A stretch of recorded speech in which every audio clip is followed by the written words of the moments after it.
மோகன்ராஜ் உணவு பாதுகாப்பு தர நிர்ணய அதிகாரி ஒரு பேட்டியில சொல்லியிருக்காரு, தர்பூசணி பழங்களை பொதுமக்கள் அச்சமின்றி சாப்பிடலாம் அப்படின்னு சொல்லியிருக்காங்க. எல்லா விவசாயிகள் யாருமே இதுல செயற்கை நிறமூட்டிகளை செலுத்துவதில்லை அப்படிங்கிறதையும் சொல்லியிருக்காரு.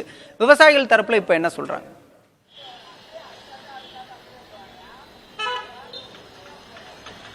பாலா, தர்பூசணி பழங்களை பொறுத்த வரைக்கும் கோடை காலத்துல நீர்ச்சத்து மிகுந்த ஒரு பழமா பார்க்கப்படுறதுனால அதிக பெரும்பான்மையானோர் இந்த பழங்களை விரும்பி சாப்பிடுவாங்க.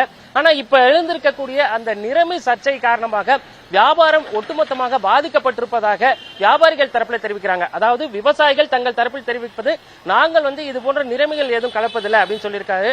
உணவு பாதுகாப்பு துறையை பொறுத்த வரைக்கும் அதை உள்ளபடியே பழங்களை தைரியமாக சாப்பிடலாம் அப்படிங்கிற ஒரு விஷயத்தை சொல்லியிருக்காங்க. ஆனா தற்போது எழுந்திருக்கக்கூடிய சர்ச்சையை பொறுத்த வரைக்கும் பார்த்தோம் அப்படின்னாக்கா மக்கள் மத்தியில ஒரு குழப்பமான மனநிலையை உண்டாக்குது அப்படின்னே சொல்லலாம். இது குறித்து இங்க இருக்கக்கூடிய தர்பூசணி வியாபாரி யுவராஜ் நம்மோட இருக்காரு, அவர்கிட்ட பேசுவோம்.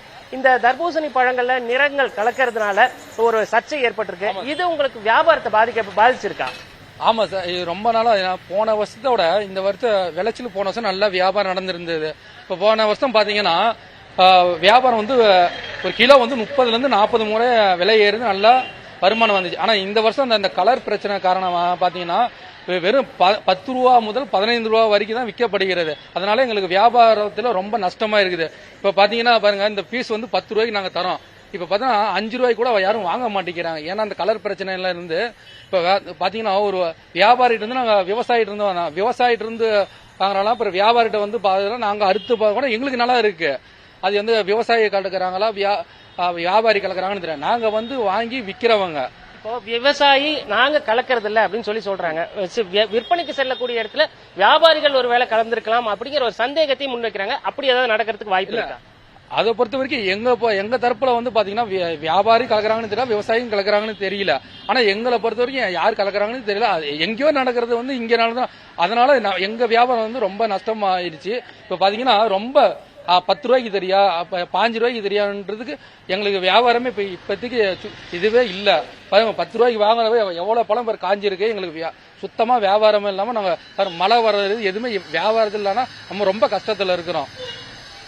பாலா, இந்த தர்பூசணி வியாபாரத்தை பொறுத்த வரைக்கும் பார்த்தோம் அப்படின்னாக்கா ஒட்டுமொத்தமாக விற்பனை செய்பவர்கள் வியாபாரிகள் ஒரு பக்கம் அப்படிங்கிறத காட்டிலும் இந்த கோடை வெயிலின் தாகம் தணிப்பதற்காக சில்லறை வியாபாரிகள் சாலையோரத்தில் பெரும்பான்மையான இடங்களில் கடைகள் அமைத்து சில்லறை விற்பனையும் செய்து வராங்க.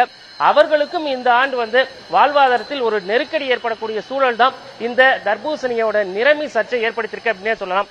ஆனால் வியாபாரிகள் தரப்பாகட்டும் விற்பனையாளர்கள் தரப்பாகட்டும் அதே போல விவசாயிகள் தரப்பிலும் சொல்லப்படக்கூடிய விஷயம், தர்பூசணி என்பது கோடை காலத்திற்கு ஏற்ற ஒரு பழம் அப்படிங்கிறதுனால வாடிக்கையாளர்கள் மக்கள் தைரியமாக இந்த இயற்கை பழங்களை வாங்கி உண்ண வேண்டும் அப்படிங்கறத தொடர்ந்து அறிவுறுத்திட்டு வராங்க. பாலா.